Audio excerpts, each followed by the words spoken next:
Yo, yo, yo! Good morning, TRiO students and everyone else out there on this beautiful Tuesday, April 23rd, 2019. It is 9:34 a.m. and we are here, me and Miss Amber Williams and Galen, and we're going to talk about how to cope with end of the semester as well as finals. How to cope with stress during the end of the semester and finals. How you feeling right now? stressed. You feeling stressed? Why you feeling stressed? Finals next week. Finals next week. So how are you preparing for those finals next week? I am gonna make a study guide for each exam. Mm-hmm. Do you have a schedule? Do you have a study schedule or a study regimen? Well, something like that. I guess for the first two exams, I'm gonna start studying this weekend. Mm-hmm. After that, I guess I'll start studying for the next exams. I'm not sure yet since I'm still preparing. Okay. So I look at it like this. Everything that we do, we should have what? A plan, right? So it's just like getting your game plan together. Right now, the NBA Finals is on. And I think don't nobody want to lose, right? So they got to have a game plan. So that's why I asked you, what are you doing to prepare for that? Pretty much you had the whole semester to really be putting your game plan together for the end of the semester. So I was that same way. You know, when I was in college, it felt like I was a student athlete, so it felt like I was running track all over again. And I was getting the blocks, that adrenaline. You feel that adrenaline? Your adrenaline rushing right now, heart beating fast. Hey, that's the beauty of it though. But you should, if you ain't feeling that way, then you ain't in it. You know what I mean? You ain't in the game. That's how I look at it. What you think, Aaron? That's the same thing. I feel, heart got to be in it, head got to be in it. Yeah, you got a lot to do. But the more you kind of use that tunnel vision, focus in on what it is you got to accomplish, leave everything else kind of like as white noise, you'll get through it. But you got to have your head in the game, like Roy said, to accomplish anything. So I know when I was in school, like I said, the adrenaline was rushing. So the one thing that I did was I had a study schedule, like how I was studying. I don't know why. I always study harder at the end of the semester than at the beginning of the semester, but that's just how it went, But I had to put together a schedule. My schedule of classes was always balanced. I didn't do what some of these students are doing now, taking classes, order classes on Tuesdays and Thursdays. To me, I thought that was like super crazy. So I always had a balanced schedule. I always was going to either take 2 and 2 if I was taking 12 credits, or I was going to take 3 and 2 if I was taking 15 credits. So meaning 3 classes a day or 2 and 2 on the other day. You know what I mean? Just so when that final exam schedule comes up, I'm not taking 2 exams on the same day. And I know some students prefer that, but me personally, that's just like cramming your brain. You try to cram everything at one time to study for it. How? Like I ain't saying that it's impossible, but it's like you putting more stress on yourself. So it's things that you can do to prevent that from happening. Like what? Creating a balanced schedule. What else you think you could do to prevent from having this stress at the end of the semester?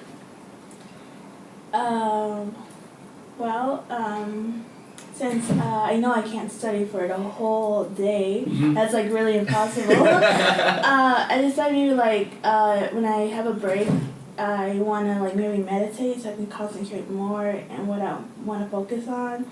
Maybe read a book to pass time. Something that I gets me concentrated to study more later. Yes. Do you live on campus? No, I live off campus. Okay. Well, when you are here and you have free time and you want that relaxation, they have a relaxation room. Have you been over there, the counseling and testing center? Mm-hmm. You should go to the counseling and testing center and check it out. They actually got the massage chairs, Amber.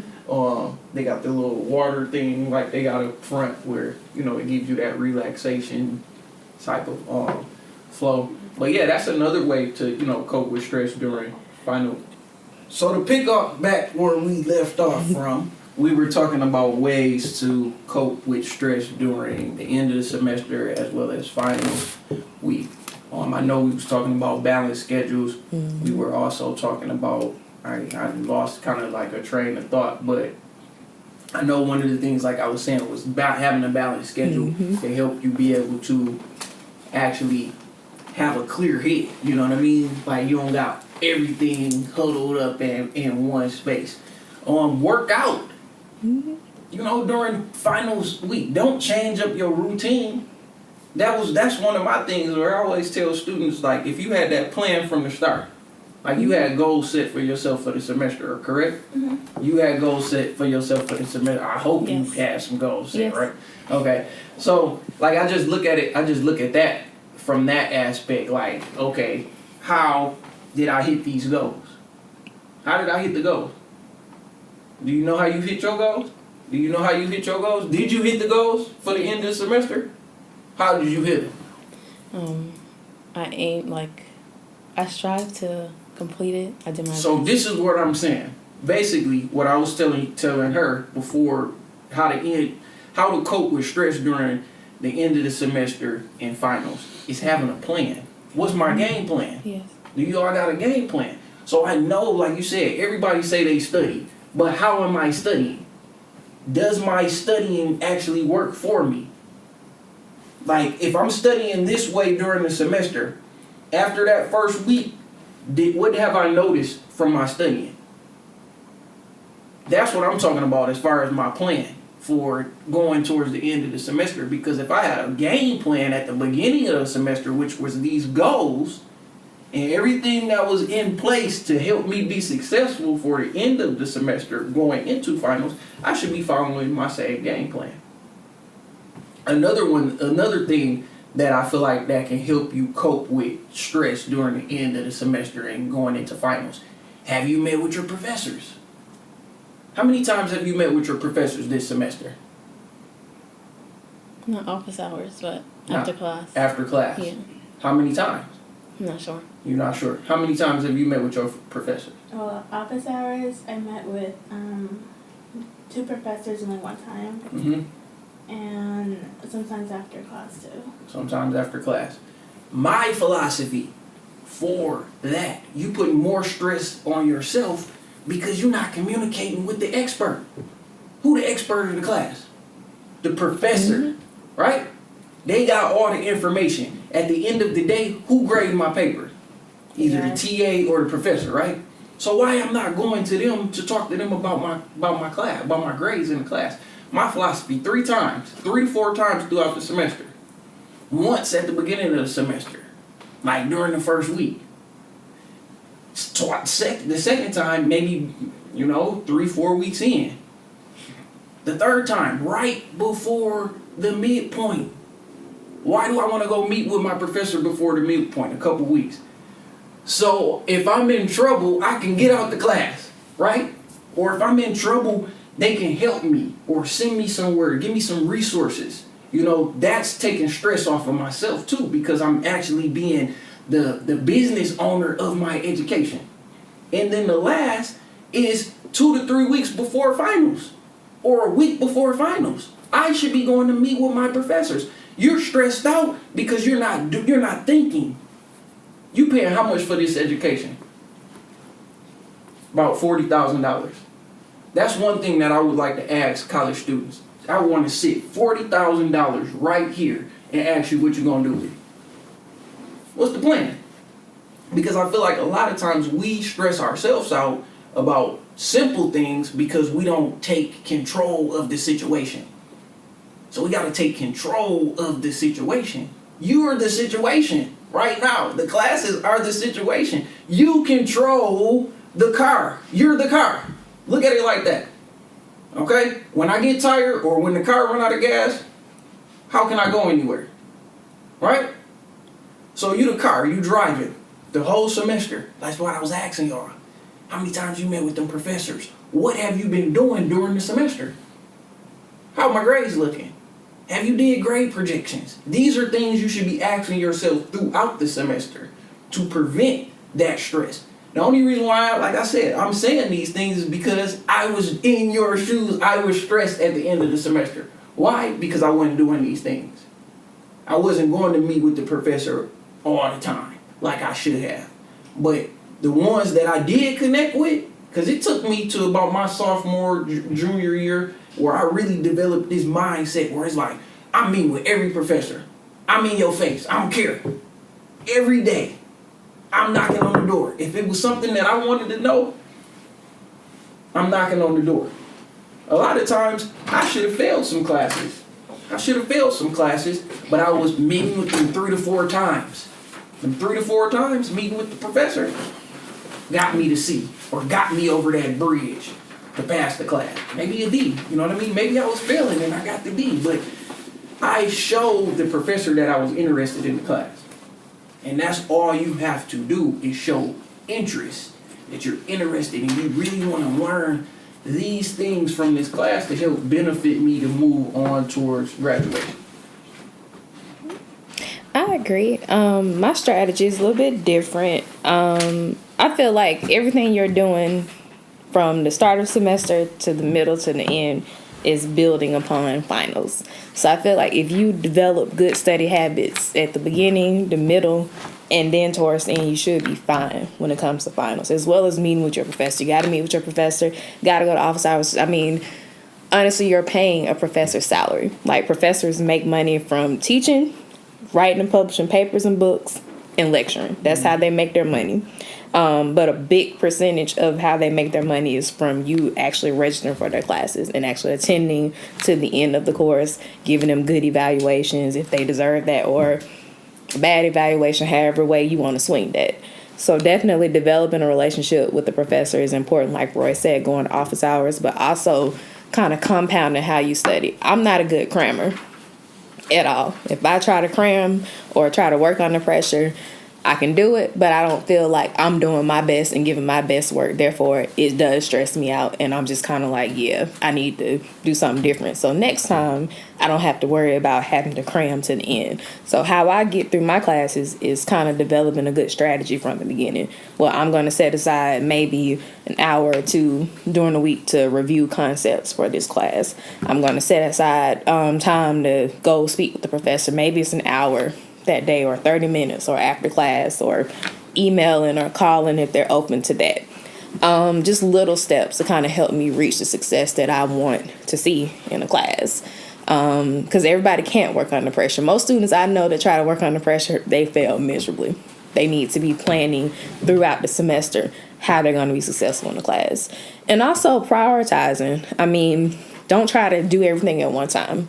You try to do everything at one time, even if you are successful in executing it, you're going to be stressed out. You're going to stress out people around you. It's just going to be a nightmare. So trying to prioritize and plan how you're going to tackle tasks. Like, maybe I have a paper next week, so I'm going to write this paper, and I can put aside this assignment that's due the following week and focus on this, and then get this done, maybe tackle this early, and then pick up that assignment that's due after that. Same thing with finals. I may have a chemistry final tomorrow, so I know, leading up until tomorrow, I need to focus on the chemistry final versus studying for the English final. I want to study for this class because I'll do better in this class than chemistry and I like the subject, but that's not a priority right now. I need to tackle chemistry first because that's tomorrow.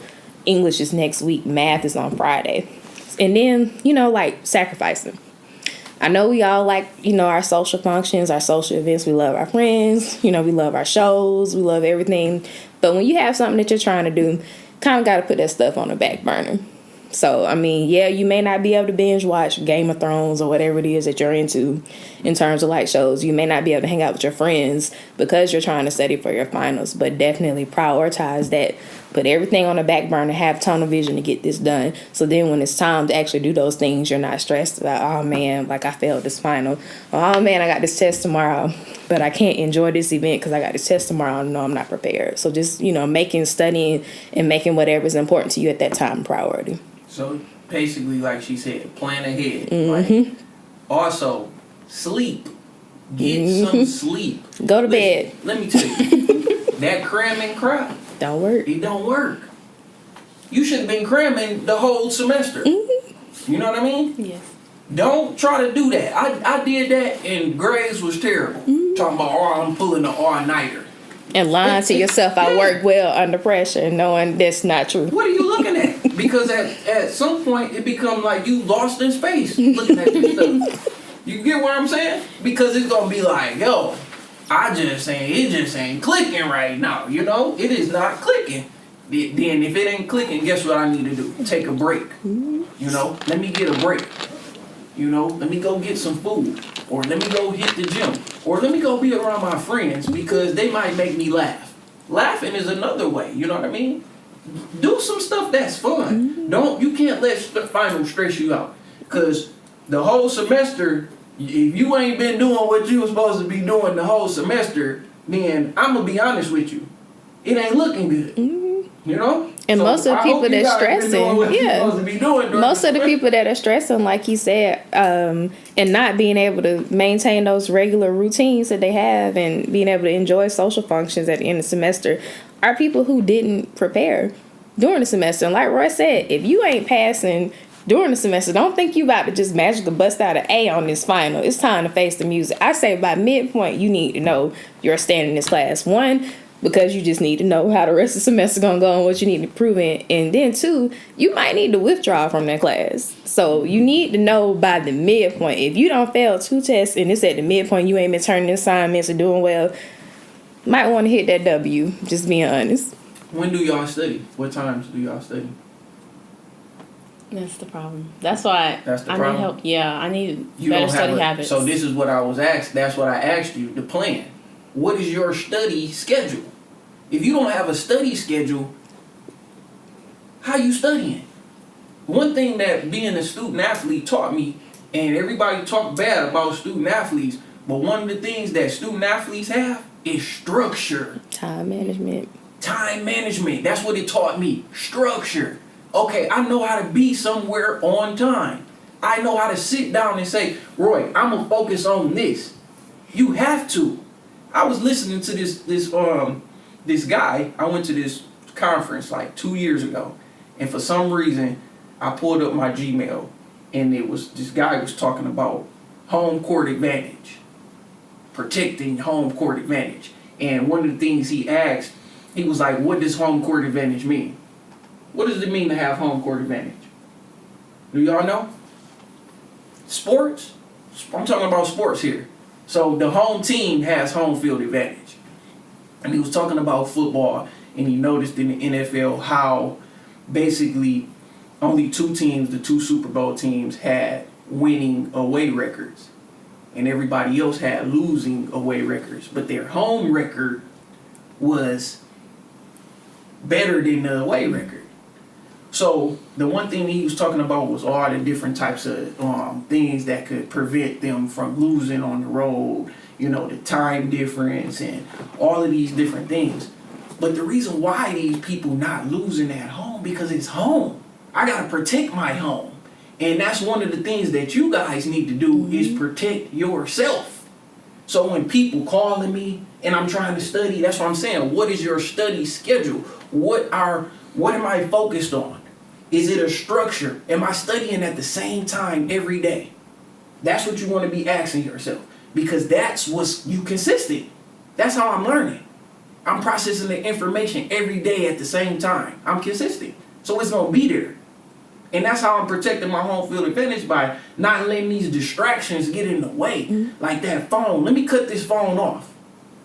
Let me take all these social media apps off my phone so I won't even click on it. Or let me turn the TV off. Or don't let me study in the dorms. Dorms equal distractions. You can't get nothing done in the dorms, in my eyes, because it's your friends there, your bed there, you got food there. I hope y'all not trying to study at home, because that's not a good place to study either, because you're too comfortable. So get outside of that. Get outside of the norm and get uncomfortable. Because right now you uncomfortable. You've that adrenaline rushing, that means you uncomfortable. I would even go as far as to say spacing out classes to provide you with time to study. I know for me, I was a commuter student. So I knew when I came down here, there were some semesters where I would have like a lecture for a science class like in the early afternoon, and then the lab wasn't until like 6 o'clock or 5 o'clock or 4 or whatever. But I knew that I needed to utilize that time in between the gap with those classes to study, because I know once I've commuted home and I've gotten home, I put on my pajamas, I've eaten, I've talked to friends or whatever, or watched TV, I wasn't going to do no studying. I really wasn't. I had to be honest with myself. So I knew that I needed to make sure I was out of my comfort zone, whether it was going to the library. Even in here as a TRiO student, I feel like a lot of TRiO students need to stop spending so much time in this office kicking it and go, or using the computer, and go to the library. Get out your comfort zone, because this office is a comfort zone for some students. Your friends are here, you know, me and Roy are here, Denia's here, Dallas is here. Go to the library. Actually go in through those double doors and go up to the 5th floor to the quiet area and actually sit down, pull out your computer, pull out your book and study. And use gaps that you have in between your classes. Maybe next semester, space out some classes so you have a gap to study if you are commuting, to make sure that you're not falling into a situation where you get home or you get somewhere else on campus and you don't want to study because you're not motivated. And you know another reason why I say sleep too? Get some sleep. You might miss the final. Mm-hmm. Talking about you studying and doing all, I done heard stories. Yeah, I was late to a final exam because of that. Stories. Mm-hmm. Oh, I missed the final. And you know what? You missed the final, you ain't taking the final. Mm-mm. You're done. Mm-hmm. Them professors is not, even if you late, some of them won't even let you take the exam if you late. So that's why I'm saying, get you some sleep, eat. Don't be drinking all this caffeine and coffee and all that, because guess what that's going to do? That's going to tear your insides up. And you talking about you got adrenaline rushing. You really ain't going to be able to sleep then. I did it. All of this stuff that people tell you, oh yeah, man, get you some coffee and drink some coffee. Leave it alone. If you're going to get something, drink some water. One cup and go on about your business. Or drink water. Hydrate yourself. Because your brain works at optimum function when you hydrate. Eat a good breakfast. Eat some good meals. Treat yourself. It's like, okay, this is the end of the year. Okay, if I got to go out, if you got some money, or I'm calling mama or daddy, or somebody going to give me some money, because I'm finna go get me a good meal before I take these exams. And that's how I'm going to treat myself. You got to make yourself feel good. You know what I mean? Going into this, don't stress yourself out. Go into this with a clear mind that you great. You already great. I tell everybody that, okay? Y'all been eating the whole semester. In the word great is eat. And I'm telling everybody that. You have to eat. So whatever you're doing throughout this rest of this week, going into the next week, make sure you get a study schedule. How am I going to start studying? You still got time to meet with your professor to see where you stand at in the class. You should have already done that. You can visit the counseling and testing center. They have the relaxation chairs, as well as some relaxation music. It's free. You paying for it throughout your college tuition. So go over there and check that out. Eat, get some sleep. You guys know, I'm telling you all these things. I ain't saying that you know, but I'm saying like you can just tell your body. Your body know how it's gonna react to certain situations, right? So with the studying, if you know you ain't supposed to be studying no more than 2 hours at a time. Stop. Okay, take a break, and come back to it. It ain't gonna hit like that. You know what I mean? But no, 2 hours. 2 hours is enough time to comprehend it. Take a break. Okay? What else y'all think? Let me hear some of the stuff that y'all think. How y'all dealing with y'all stress right now? How are you dealing with it now? Because we done gave you our tips and things that we believe that works, but y'all done been in school long enough to know how to deal and cope with these finals and end of the semester, right? Yeah, we got like a study buddy, someone to help you out with like studying and stuff. Mm-hmm. Yeah. So he use groups. He study in groups. What about y'all? Y'all study alone? No, I've studied in groups. Like we made when we had to have our FLCs last semester, we just helped each other out that way. Well, that's the benefit of the FLC. Yeah. You know what I mean? But most people don't, they don't use it to that advantage. I would like to see FLCs go into for the whole year. Yeah. If it was me, and they actually structured it the right way to set students up for success. A lot of times I feel like with those particular classes, they don't set the student up for success. And I can't blame it all on the university or the professor, because I'm got to put some of the blame back on the student as well. But you got to take advantage of your education. You know what I mean? This is not free. Some of us are taking out student loans. That's another reason why we cope with stress and all of this stuff. Because some people thinking about how much money that they invested in it. Mm-hmm. Some people's parents are paying for this. You know, and some religions, some backgrounds, mm-hmm. some ethnic backgrounds, they parents, like, it's a lot of pressure on them right now to, like, get all A's, or, you know what I'm saying, get a 3.5. So you're not the only ones that's dealing with stress. It's other people dealing with stress in a totally different way. You know what I mean? Just imagine your parents, they paying for your education. They expecting you to do well. That's a lot of pressure on you, you know? So, you know, take some time, like I said to yourself, like this weekend. The last day of class is what, Tuesday or Monday? The 29th. Monday? Yes. Monday. So it's Monday. This weekend, you need to take some time to yourself. You need to have one free day. I'm going to tell you that. That's the last free day you're going to get for the week. You need to take some time to yourself and de-stress. How am I going to de-stress? What am I going to do to de-stress? Am I going to go play paintball? Am I going to go, you know, out to dinner? Am I going to go to the comedy club? Because I know they got a comedy club here. The Laugh, you know what I mean? Do something with yourself. You know what I mean? I used to always go get me a meal. You know? I like to eat. I know it don't look like it, but but I like to eat. But that was what worked for me, you know, and I studied in groups. Also, y'all could come to Cram Jam. We got Cram Jam Monday. Mm-hmm. Come in here, you know. I like to have fun. It's gonna be lit in here. You know what I mean? If it's up to me, I'm turning it up. You know. So come in here and take advantage of the things that's going on campus as well. They got a lot of stuff going on campus, but you got to get on the GSU website on the calendar to look at what events they got going on in the student center. Pretty sure they're gonna have a bunch of free stuff out there for you guys to, you know, do. Don't just look at TRiO as doing some stuff, because it's other stuff that's going on campus. Yeah. So, you know, take advantage of that, you know. Do we have any questions?